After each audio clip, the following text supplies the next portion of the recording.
Stab wounds, ठीक है। Stab wounds क्या होते हैं?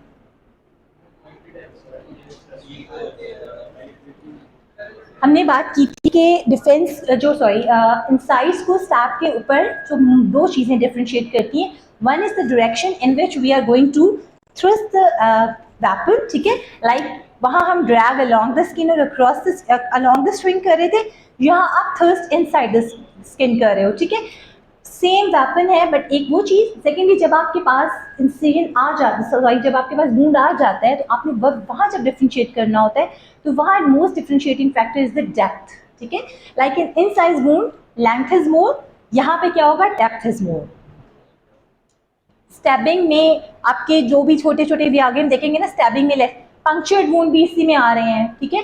तो इसमें सम टाइम मेनली तो नहीं, गन शॉट हमारे डिफरेंट होते हैं, बट ये भी थोड़ी सी आपके अगर जो पंक्चर्ड होते हैं ना गन शॉट के वूंड, वो भी सॉर्ट ऑफ आपको थोड़े से इस तरह भी लग रहे होते हैं। वो और बात है कि आप उसमें गन पाउडर और बाकी चीजें देख रहे हो, but they are also punctured wounds ना।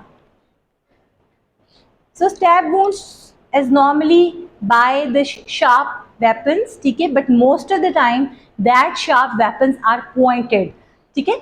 अब वो डबल पॉइंटेड बाजूकात इतने नहीं भी होंगे, लेकिन थोड़ा सा पॉइंट अगर ज्यादा होगा तो उसमें उतनी ही ज्यादा पेनिट्रेशन होगी, and that is why you how would you differentiate between the perforated and the penetrating. क्या लगता है आपको, परफोरेटिंग और पेनिट्रेटिंग में क्या डिफरेंस होता है?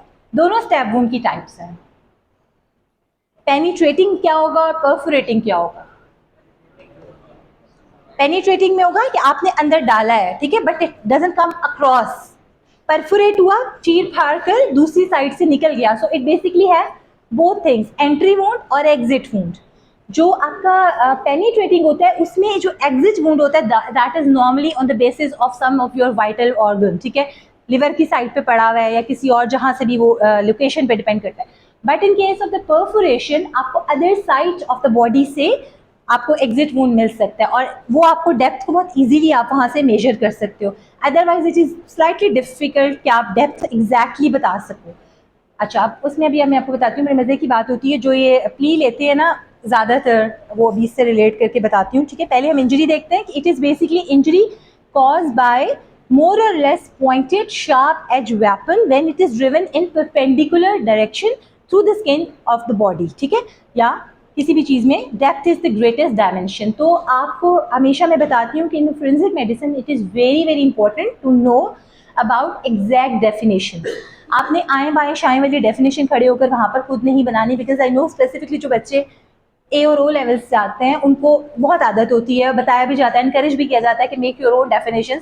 एफएससी वाले बच्चों की बड़ी स्ट्रांग होती है खुद से डेफिनेशन ना बनाने की आदत, बट यहाँ पे फोरेंसिक वाले शायद एफएससी वालों को फॉलो करते हैं, तो इन्हें होता है कि जी हमें एग्जैक्टली वो डेफिनेशन दो जो बुक में लिखी हुई है, ठीक है। तो वो एक इंप्रेशन आ जाता है स्पेसिफिकली इन बायवास। तो यहाँ पे जो डेफिनेशंस आपको बताई जाती हैं वो डेफिनेशंस आपको एग्जैक्टली उसी तरह से बतानी है। अपनी डेफिनेशंस आप एक्सप्लेनेशन में बता सकते हो, बट एग्जैक्टली जैसे वाइवा में आपसे टक टक टक करके क्वेश्चन पूछे जा रहे होते हैं, वहाँ पे अगर आप अच्छी अच्छी डेफिनेशंस बता दोगे तो आपका इंप्रेशन बहुत अच्छा आ जाता है, ठीक है। ये सारे normally these are the things जो आप स्टैब वुंड्स प्रोड्यूस करते हैं, knife, dagger, needle, spear, arrow, scissors, ice picks, और हर किसी की डिफरेंट टाइप ऑफ इंजरीज होती हैं। एक और चीज़ है जो हाउस होल्ड में बहुत कॉमन होती है, छोटे बच्चों में बहुत उसकी वजह से स्टैब वुंड्स होता है। इनमें इनके अलावा